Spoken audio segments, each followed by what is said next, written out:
A very good day to you. I'm Hank Gross, Mid-HudsonNews.com. It's Wednesday, June 19th.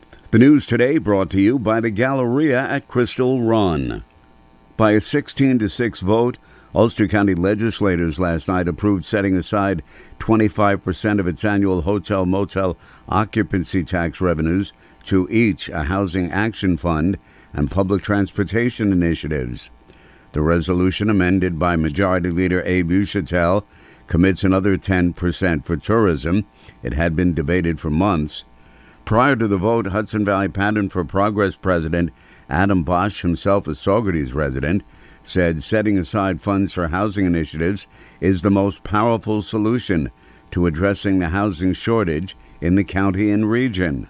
To be able to assign revenue on a regular basis to create a true housing trust fund that fills up as it drains out, sending money out for the rehabilitation of units to prevent loss of units to dilapidation, the construction of new units that are direly needed.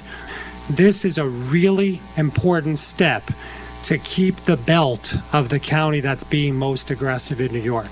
The money split equates to some $1.5 million annually for both housing and transportation and $630,000 for tourism.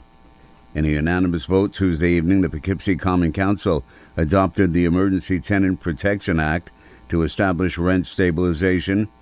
The vote followed a housing vacancy study conducted by the city that found a vacancy rate of 4.03%.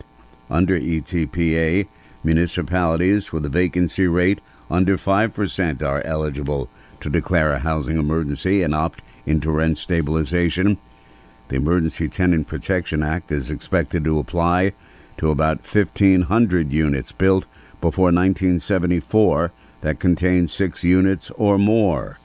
Ray Harvey of Newburgh is president of the Newburgh Highland Falls chapter of the NAACP.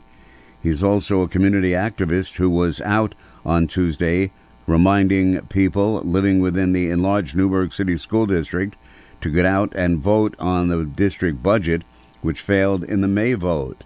He is also a believer that the Juneteenth holiday being celebrated today is important to all Americans. It means to me that now other people can learn about the history of African Americans that helped build this great nation of ours, because our history was never told. Now we can tell our history and get other people to understand the contribution that my ancestors did to make this country the great country that it is. Juneteenth is a national holiday as declared by President Biden, so federal government offices are closed. Many communities around the nation celebrate the day with festivities. Yaya Whaley Williams approached City of Middletown Mayor Joe DiStefano about a Juneteenth celebration 4 years ago. Whatever you need to make it happen, DiStefano told Whaley Williams. The city's on board. The timing of the inaugural event was not perfect during the COVID-19 pandemic, but Middletown's Juneteenth celebration continues to grow and flourish. It will be held again today in the city's downtown and is co-sponsored by the City of Middletown and Business Improvement District. Middletown has had a boost in Juneteenth awareness because of the event, and we're hopeful the holiday will receive even more recognition in Orange County and nationally, Whaley Williams said. More news right after this. Find over 100 retailers allowing you to spend hours shopping safely at the Galleria at Crystal Run. Enjoy the big brands and the diverse selection of family-owned stores all in one location.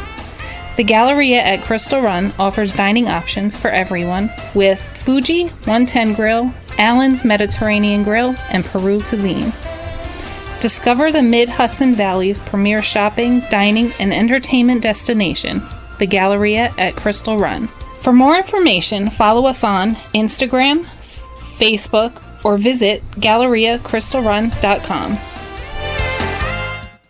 Ulster County's revenue collections decreased by $570,000 in the first quarter of 2024 compared to the same period last year. County Controller March Gallagher said when releasing this year's first quarter financial report. She said policymakers should be cautious about new recurring spending commitments for the balance of the year and as they consider the 2025 budget. especially given the delays in journal entry recording and the closing of the 2023 books. A woman was rushed to Montefiore St. Luke's Cornwall Hospital late yesterday morning after she was shot in the town of Newburgh. Town and state police were on the scene investigating what was described as a drive-by shooting in a parking lot south of One Family Deli at Route 9W and Carter Avenue.